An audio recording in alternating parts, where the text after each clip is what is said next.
बच्चों, स्वागत है आपका द पल्लवी एकेडमी में। मैं पल्लवी गौड़ आपके सामने आज से फिर एक नए पाठ के साथ में आपके सामने हाजिर हूं।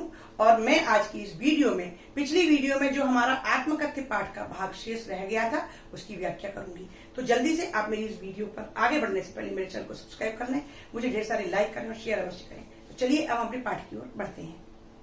तो बच्चों, पिछली वीडियो में मैंने आपको जो अर्थ बताया था वो था कि कवि ने दो कारण बताए कि नंबर एक तो ये कि उसके जीवन में कोई भी सुख नहीं है जिसका कि वो वर्णन कर सके, और नंबर दो वो ये नहीं चाहता कि जब वो अपनी आत्मकथा लिखे तो उसमें अपने प्रियजनों के नाम इस अर्थ में उजागर हों कि उनके कारण ही उसके जीवन में दुख व्याप्त है। तो इस प्रकार से ऊपर के सारे भाग के अर्थ के लिए आप मेरी पिछली वीडियो को अवश्य देखें, तो आपको बड़ी आसानी से इस पाठ का अर्थ समझ में आ जाएगा। आगे बढ़ते हुए हम अगली पंक्तियों को लेते हैं और उसके लिए जल्दी से अपनी किताब उठाइए और मेरे साथ में आप पढ़ते जाइए। चलिए मैं फिर से शुरू करती हूँ। उज्ज्वल गाथा कैसे गाऊं मधुर चांदनी रातों की, अरे खिलखिलाकर हंसते होने वाली उन बातों की, मिला कहां वह सुख जिसका मैं स्वप्न देखकर जाग गया, आलिंगन में आते आते मुस्काकर जो भाग गया।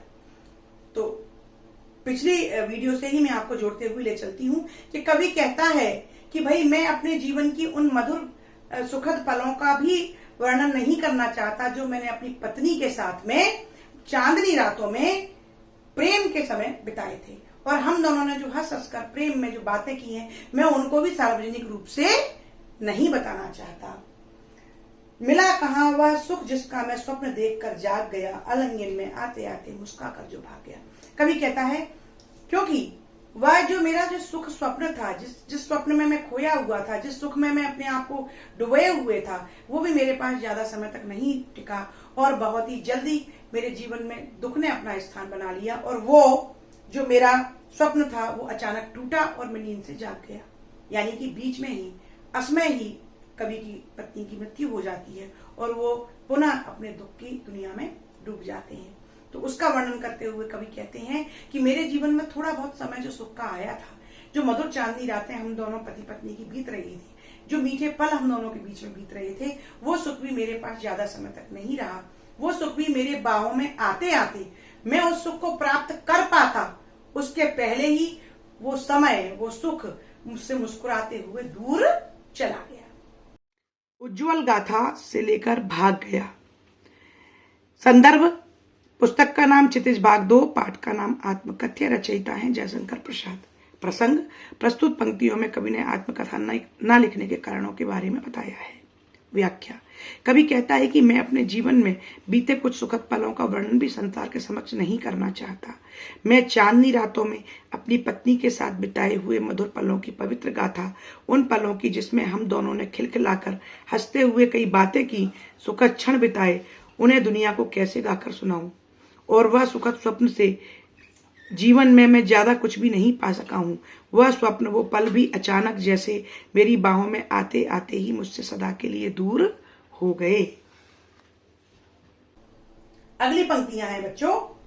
जिसके अरुण कपोलों की मतवाली सुंदर छाया में अनुरागिनी ऊषा लेती थी, निज सुहाग मधुआ माया में उसकी स्मृति पाथे बनी है, थके पथिक की पंथा की, सीवन को उधेड़ कर देखोगे क्यों मेरे कंधे की। इन चार पंक्तियों का अर्थ है, इसमें जो कठिन शब्द हैं, अरुण मीन्स लाल, कपोल मीन्स गाल, उषा मीन्स प्रातःकालीन किरणें, स्मृति यानी कि यादें, पाथे यानी कि पथ का निर्देशन करने वाली, पथिक यानी कि यात्रा, पथ पर चलने वाला यात्री, सीवन यानी कि जो सिलाई होती है वो। तो ये इन चार लाइनों का कठिन शब्द है। संदर्भ बच्चों मैं बता चुकी हूं, पिछली वीडियो में जाकर देखें। इस पूरे पाठ का संदर्भ और प्रसंग एक ही होगा।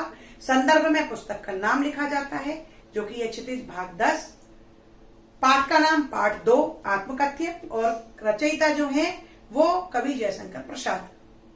प्रसंग मैंने विस्तार से पिछली वीडियो में आपको बता चुकी हूं कि कवि अपनी आत्मकथा लिखने से मना कर रहा है, और वो अपनी आत्मकथा को क्यों नहीं लिखना चाहता इसके बारे में वो अपने तर्क इस कविता के माध्यम से, अपने विचारों को इस कविता के माध्यम से प्रकट कर रहा है।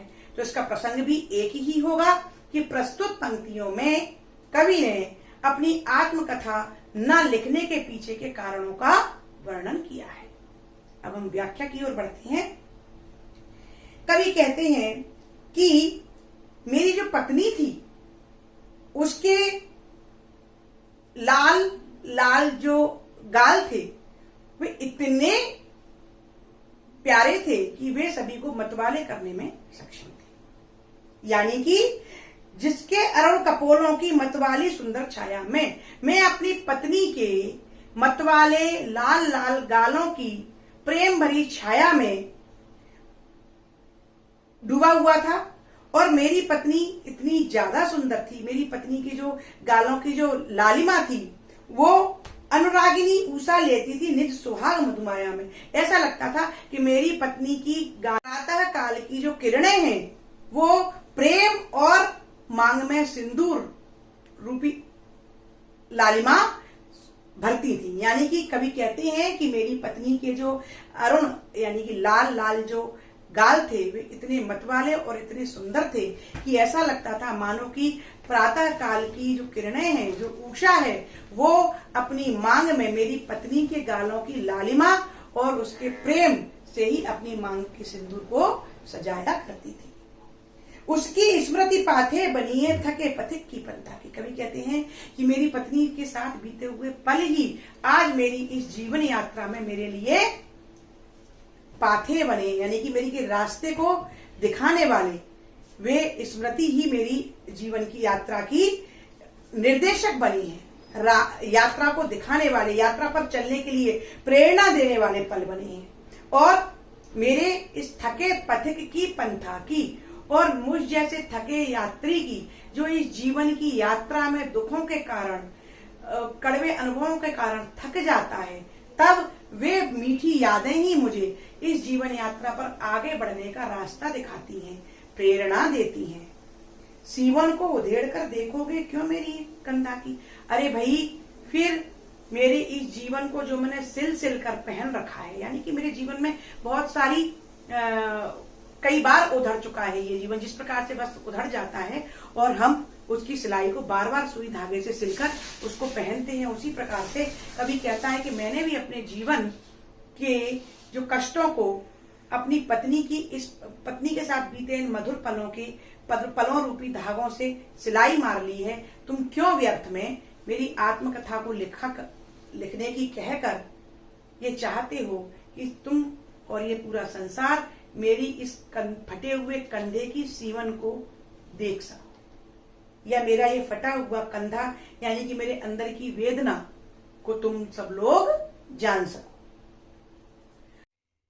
संकेत, जिसके अरुण से लेकर कंधा की। संदर्भ पुस्तक का नाम क्षितिज भाग 2, पाठ का नाम आत्मकथ्य और रचयिता है जयशंकर प्रसाद। प्रसंग, प्रस्तुत पंक्तियों में कवि स्वयं की आत्मकथा न लिखने के कारणों के बारे में बता रहा है।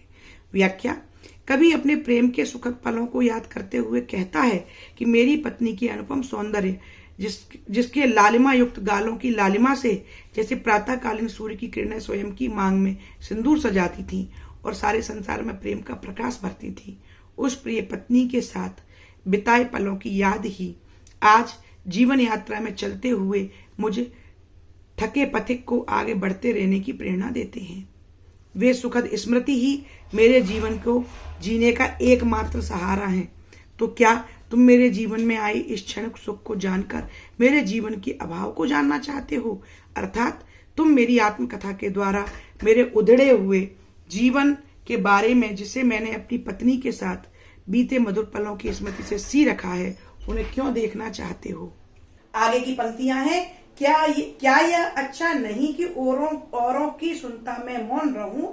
सुनकर क्या तुम भला करोगी? मेरी भोली आत्मकथा अभी समय भी नहीं थकी सोई है मेरी मौनियत। अंत में कवि कहते हैं कि अपने दुखों को दुनिया के सामने बताऊं और खुद का उपहास उड़ाने का तुम सबको मौका दूं, इससे तो अच्छा ये होगा कि मैं औरों की कथाओं को, जो औरों ने अपने जीवन का वर्णन किया है, उसको सुनता रहूं, मौन रहकर उसको सुनता रहूं और उनके जीवन को समझता रहूं।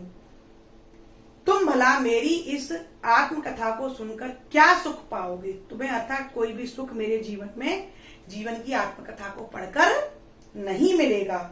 और वैसे भी अभी समय नहीं है, थकी सोई है मेरी मौन व्यथा। कवि कहता है कि अभी वो समय भी नहीं आया है। इस प्रकार से कवि कहते हैं कि अरे मित्रों, मेरी इस भोली भाली आत्मकथा को सुनकर तुम्हें कुछ भी सुख प्राप्त नहीं होगा। इससे तो अच्छा ये है कि मैं मौन रहकर और दूसरों की आत्मकथा को सुनूं और उसे समझूं। अभी समय भी नहीं, थकी सोई है मेरी मौन व्यथा। लास्ट में, अंत में कवि कहते हैं कि अभी वैसे भी अभी समय नहीं आया है कि मैं संसार को अपनी आत्मकथा सुनाऊं, क्योंकि मेरे दुख से व्यथित होकर मेरा जीवन सो गया है, मेरी स्मृति सो गई है, मेरे दुख सो गए हैं। तो अभी वह उचित समय भी नहीं आया है। मैंने ऐसा कुछ भी अपनी जीवन में प्राप्त नहीं किया है, कोई भी उपलब्धि ऐसी हासिल नहीं की है जिसे मैं इस पूरे संसार के सामने रखूं और संसार उससे प्रेरित हो सके या उससे प्रसन्न हो सके। से लेकर मौन व्यथा यानी कि पाठ की अंतिम पंक्ति तक अर्थ। संदर्भ पुस्तक का नाम क्षितिज भाग 2, पाठ का नाम आत्मकथ्य, रचयिता जयशंकर प्रसाद। प्रसंग प्रस्तुत पंक्तियों में कवि स्वयं की आत्मकथा न लिखने के कारणों को बता रहा है। व्याख्या। कवि कहता है कि मेरे इस छोटे सी जीवन की इन असंख्य व्यथाओं, परेशानियों या कष्टों को मैं अपनी आत्मकथा में कैसे लिखूं। इससे तो यही उचित है कि मैं औरों के जीवन गाथा को ही सुनूं और मौन रहकर उनके अनुभवों को जानूं। तुम मेरी इस भोली आत्मकथा, जिसमें मैंने कोई सुखद पल या कोई विशिष्ट उपलब्धि नहीं पाई है, इसे पढ़कर तुम्हें क्या प्राप्त होगा। और अभी तो मेरी व्यथा थककर मौन हो गई है, इसलिए अभी मेरी आत्मकथा लिखने का सही समय भी नहीं आया है, क्योंकि वे अपने जीवन के उन दुखों और अनुभवों को याद भी नहीं करना चाहते हैं। तो बच्चों, इस प्रकार से बच्चों, मैंने आपको इस वीडियो के भाग 2 में आत्मकथा का शेष भाग की व्याख्या भी बताई है। अब जल्दी से बच्चों, अब हम प्रश्न अभ्यास की ओर चलते हैं। तो आपकी किताब में पहला प्रश्न है, कवि आत्मकथा लिखने से क्यों बचना चाहता है। तो इसका उत्तर आपको समझ में आ गया होगा।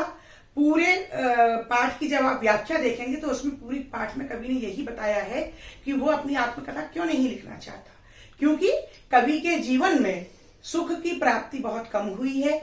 उसका जीवन अथाह कष्टों से और दुखों से भरा हुआ है, जिसे वो संसार के सामने नहीं रखना चाहता। दूसरा, उसे अपने जीवन में जो कष्ट मिले हैं या जो भी धोखे मिले हैं, वो चाहे अपनी गलती से मिले हों या उसमें कुछ अपने प्रियजनों के हाथ हों, वो उन लोगों के बारे में भी संसार के सामने उनको उजागर नहीं करना चाहता। और इसके अलावा क्या कारण है कि वो जो उसके जीवन में थोड़े बहुत सुख के पल आए हैं, जैसे कि उसने जो मधुर पल अपनी पत्नी के साथ बिताए हैं, वे उसकी निजी संपत्ति है, वो उसकी व्यक्तिगत स्मृतियां हैं जिन्हें वो संसार के सामने नहीं रखना चाहता, क्योंकि वही उन्हीं स्मृतियों के सहारे, उन्हीं यादों के सहारे जो कवि हैं वो अपना जीवन जी रहे हैं। और सबसे बड़ी बात, कवि ये कहता है कि मैं व्यर्थ में अपनी जीवन गाथा को सुनाकर लोगों को दुखी नहीं करना चाहता, निराश नहीं करना चाहता। मैंने अभी तक कोई भी ऐसी उपलब्धि प्राप्त नहीं की है जिससे मैं संसार को प्रेरणा दे सकूं। तो बच्चों, इनमें से आप कोई से भी 1-2 कारण अपने उत्तर में अपने अंक के अनुसार, जितने नंबर का प्रश्न हो उसके अनुसार आप लिख सकते हैं। प्रश्न क्रमांक 2, आत्मकथा सुनाने के संदर्भ में अभी समय भी नहीं है, कवि ऐसा क्यों कहता है। अभी समय नहीं है, इससे आशय कवि का यह है कि कवि कहता है कि अभी मेरे द्वारा आत्मकथा लिखने का सही समय नहीं आया है। एक तो कारण यह है कि कवि की जो जीवन में दुख आए हैं, पूरे जीवन में जो उसने दुखों को और कष्टों को सहा है, वो उन्हें थोड़ा सा भूल गया है, वो उसकी यादें धुंधली हो गई हैं। तो कवि उन्हें पुनः याद करके दुखी नहीं होना चाहता, ना किसी को करना चाहता है। दूसरा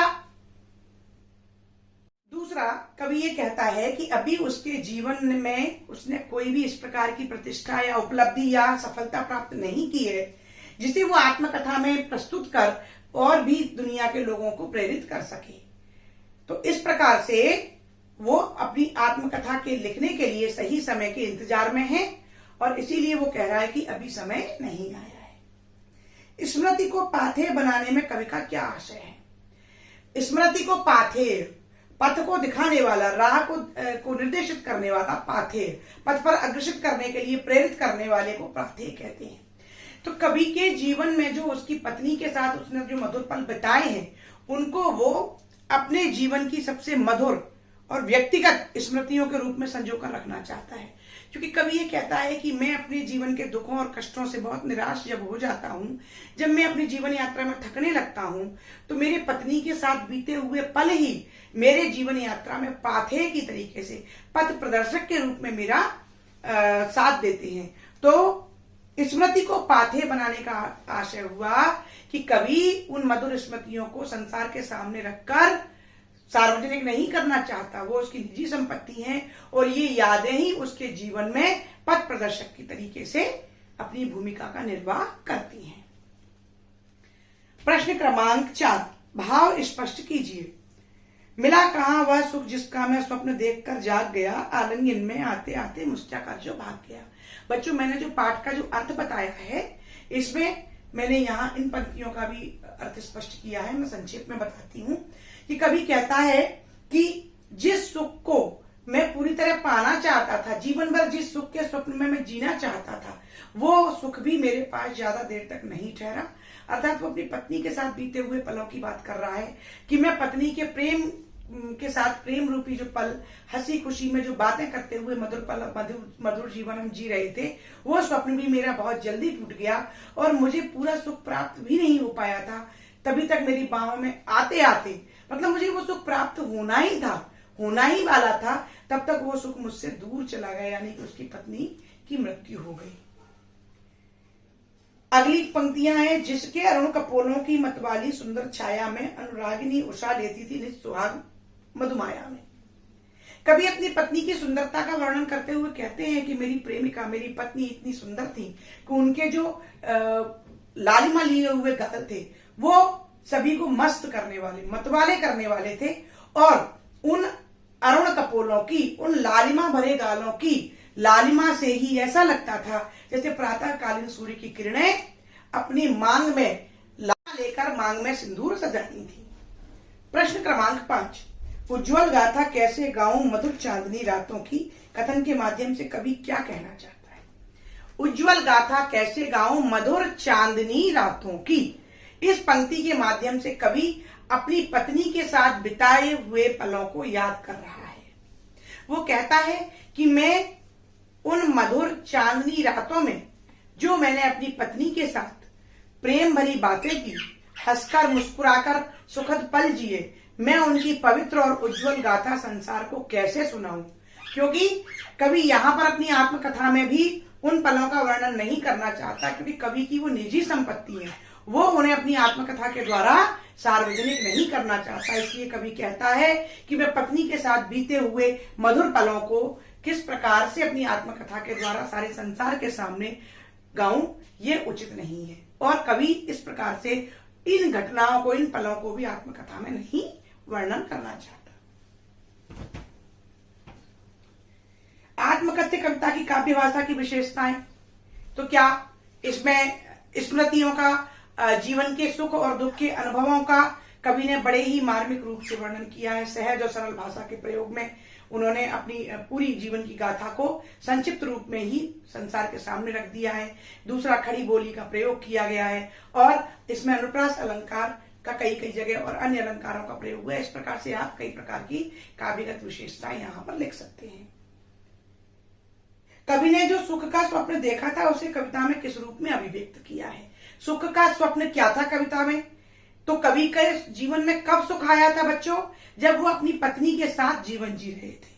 तो इस कविता में उन्होंने अपनी पत्नी की सुंदरता के माध्यम से, कि मेरी पत्नी इतनी सुंदर थी कि उनके लालिमा लिए हुए गालों से ये प्रतीत होता था जैसे कि सुबह के सूर्य की किरणें जो लालिमा बिखेर रही हैं वो उनकी पत्नी के गालों से ही ली गई है, जैसे कि मान लो प्रातःकालीन उषा ने अपनी मांग में सिंदूर की लाली भर रखी हो। इसी के साथ वो चांदनी रातों की बात करते हैं, हंसकर और मुस्कुराकर आपस में की हुई बातों की याद करते हैं और वो कहते हैं कि ये स्मृति ही मेरे जीवन में, ये यादें ही मेरे जीवन में, निराश जीवन में, थक चुके हुए जीवन में पथ प्रदर्शक की भांति मेरे साथ साथ चलती रहती हैं। तो इस प्रकार से बच्चों ये आपके पाठ 3 आत्मकथ्य पाठ का की मैंने व्याख्या बताई और मैंने यहाँ पर आपके प्रश्नों को भी हल किया है। आप इस पाठ की पूरी व्याख्या के लिए मेरी दोनों वीडियो, पिछली वीडियो और इस वीडियो को बार बार देखें। मुझे पूरी उम्मीद है कि बड़े ही आसानी से आपको इस पाठ का अर्थ और इन प्रश्नों का उत्तर भी समझ में आएगा। और बच्चों मुझे उम्मीद है कि ये वीडियो आपके लिए बहुत ही लाभकारी होगी और आपको बहुत पसंद भी आ रही होगी। मैं इसी प्रकार से अपने आगे आने वाली समस्त वीडियो में एक एक कर आपके पाठों की, समस्त पाठों की व्याख्या लेकर आने वाली हूँ। तो आप मेरी आगे की सभी वीडियो को देखने के लिए जल्दी से मेरे चैनल को सब्सक्राइब करें, बच्चों मुझे ढेर सारे लाइक करें, और हाँ, मेरे इस चैनल को ज्यादा से ज्यादा बच्चों तक शेयर करें, जिससे कि और सभी बच्चे भी इसी प्रकार से लाभान्वित हो सकें। बच्चों, आपके उज्जवल भविष्य के लिए बहुत बहुत शुभकामनाएं। धन्यवाद। नमस्कार।